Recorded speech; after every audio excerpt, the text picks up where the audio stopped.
Hi guys, welcome back to the Custom FX YouTube channel. Today we are going to be talking about switch panels, but it will still be Harley related for right now. On 14 and up touring models, including this 14 trike, has 3 switches on the left side of the ignition switch and 3 switches on the other side. Most that have a driving lamp setup, your first switch is on and off for your driving lamps. These other 2 switches are dummy switches.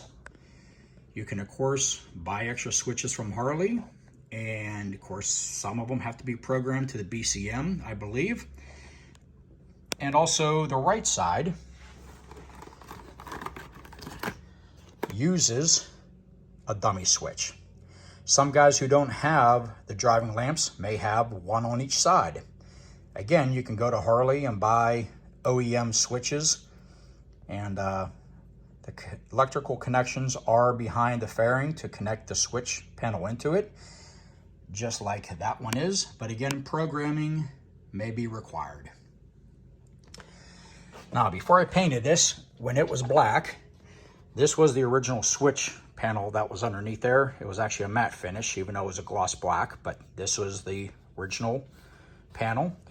And I went ahead and drilled a hole and put a momentary button there to connect my garage door opener. This is the garage door opener I'm using right now from a company called Modor. I've actually had it for the last 3 bikes, and it's actually in the fairing now. I did buy this for my son, but he accidentally bought one himself, so I do have an extra one right now. But this is a real nice setup. Some guys go with momentary switches that go into the cigarette lighter, and they can buy their own aftermarket garage door opener and solder to it and stuff. I mean, that's fine. That's good on the cheap, but this is a real nice setup. I do recommend them. But we'll walk around to the other side here, because what I did on the right side here is, after I went ahead, I went and bought an aftermarket lower switch panel because I did not want to use the one I drilled my hole into. And what I am running here right now is a 3 switch system from Evil Iron Customs out of Pickerington, Ohio. And here's another one, because I bought a couple of these here. Let me get it in my hands here. Here we go. And here's one of their panels. These are all on off. But they also offer momentary switches. This is momentary up, this is momentary down. I'm not going to push it because right now my garage door will go up. But right now I'm going to show you their logo. Again, they're out of Ohio. And here's their logo if you want to reach out to them.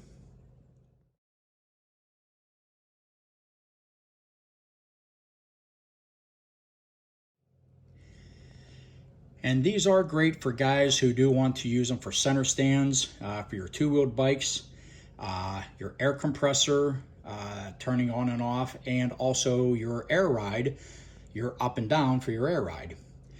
My only complaints are, I really don't want to see the writing on it. I tried rubbing alcohol, lacquer thinner, even acetone, and I did not want to harm the finish. But it's enough. I can still live with it. I mean, it looks good. The other complaint is you can see the metal part of the brackets that the rockers pivot on. Again, nothing that some black paint can fix and hide and blend in. So yeah, I can live with it. But then I found another company, and here they are, called Kustom Cycle Parts.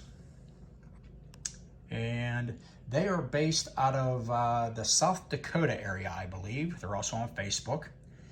I'll show you their logo here.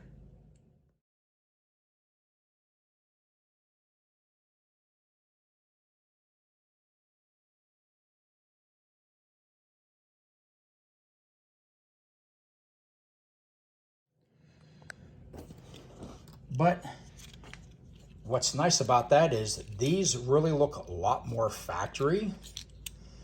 I've already taken this apart. They got like little dip switches in this. And these are on off. And I also requested a momentary. That's what this is. So I'm going to use that for my garage door opener.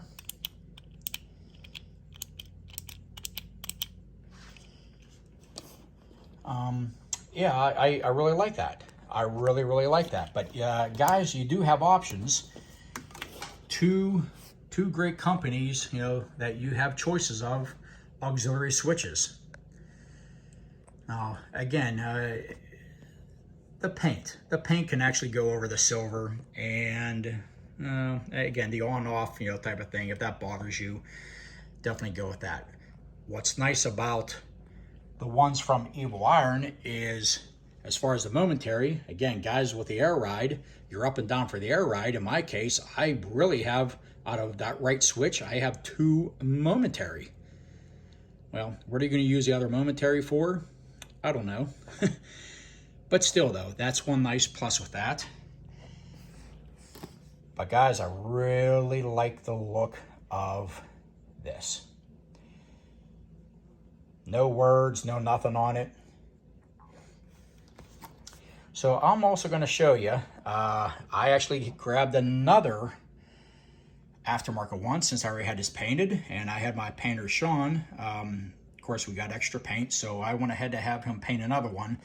The only downfall of the one from Kustom Cycle Parts is the shape of their switches are like almost exact, if not slightly, just a hair bigger than factory. Maybe they are the same.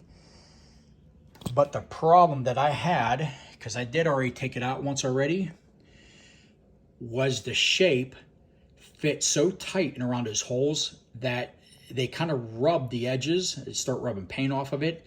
And then especially for the garage door opener, the momentary, once you pushed it down, it stuck and had a hard time coming back up. So that's one problem with going with an aftermarket switch panel itself. Now, if you have the factory Harley one, you're fine. But this one actually is an aftermarket one. And I'm going to show you another one. Okay, so here's another one I got. We're going to have him also paint this. But I went ahead and filed. Look how close and how thin that those edges are in between there. Took the paint off of it, just so these larger switches, because those are actually smaller, but just so those can comfortably sit inside of there. Now, I really didn't feel like getting that one painted, because I know I'm going to end up taking that one off and putting in this switch setup from Kustom Cycle. So, yeah, in this case, I actually ended up buying another Harley one I found used on eBay, and I'll show you that. Okay, so here is the other one. My good friend Sean constantly painting some parts here for me. But I did buy not one, but yes, 2 of their switches. Now, the only complaint that I have on this is the length of the wires. Again, that might be trivial for some, but what I ended up doing was lengthening the wires. Let me show you the back side here. And I labeled them just like what I do for the switch panels for Kustom FX. There we go. So now the wires are long enough so I can easily go up underneath there, and I'm going to tie into the 2 wires for that. And of course, just like any other type of wiring, the 20 gauge wiring, you may want to run a relay if you're running anything over a few amps. If you're running LEDs or something else like that that's only drawing 1 or 2 amps, you'll probably be fine. But This video again really is pertaining to switch panels again, but it's going to be for the Harley. I'm now going to take off that switch panel, install this complete switch panel, since this is a factory one, and you can see real nice how they really fit. Here's my on and off buttons, just like the left side on and off buttons, and the right side, there's only one momentary. Just push it and that's gonna be my garage door opener. So yeah, I'm gonna show you the finished product, what it looks like on the bike, and this is what I'm gonna go with now. And I will save that for a rainy day. I'm sure I may find another use for it or sell it to a friend, but these are nice, don't get me wrong. You may like that, so that's what this video is for, to show you a couple different options that you may want to choose. So, all right, let me cut away the video. Let me go ahead and install the new switch panel on this and show you what it looks like. Well, I can definitely say it's a lot smoother and cleaner look.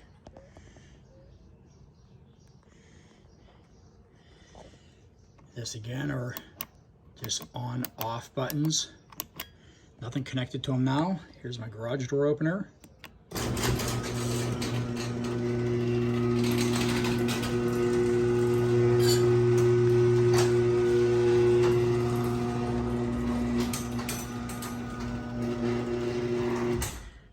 So yes, I'm very, very pleased. Now again, there's nothing wrong with the switch here from Evil Iron Customs. Great switches. I would maybe just recommend to maybe paint those sides. What I did for the garage door opener was I used a Deutsch connector. Instead of butt splicing them together, these Deutsch connectors are great kits. Not cheap, but that's really the perfect way of doing wiring. But this way, it's real easy, plug and play. And only reason why I'm doing this here now too is I'm going to be taking the tank back off. I'm going to be adding a backup camera to the trike. So slid the tank back a little bit, unbolted it. So it's the only reason why I went ahead and wanted to finish this part of the video and get these switches mounted. So here we go. We are talking about switch panels from Kustom FX. In this case, we've got two different companies, both Evil Iron Customs and Kustom Cycle Parts. You got two different ones to choose from. You can't go wrong either way. There's plus and minuses for either one, and the cons aren't bad. So it all depends on what you want. If you're going to be running with an air ride on your touring two-wheeled bike, then you definitely might want to go with these, where you got your momentary. That'd be your up, and that'd be your down. And then again, you got some auxiliary switches here too. So you can't go wrong with them either way. For me, I do like the look of those, where they really look very close to factory and have no writing on it, so a little bit more stealth looking. So for me, that's what I'm going to be going with for right now. All right, guys, hope this video helps you make some decisions, and you're also now known that there are at least two that I know of, there might be more, switches for your switch panel on your 14 and up touring. These guys also do cater to the 13 and down. Again, they're a dual switch setup on each side, but your 14 and up is a triple on each side. So yeah, give either of the company a call. You can't go wrong either way. And again, I hope this helps. All right, guys, ride safe.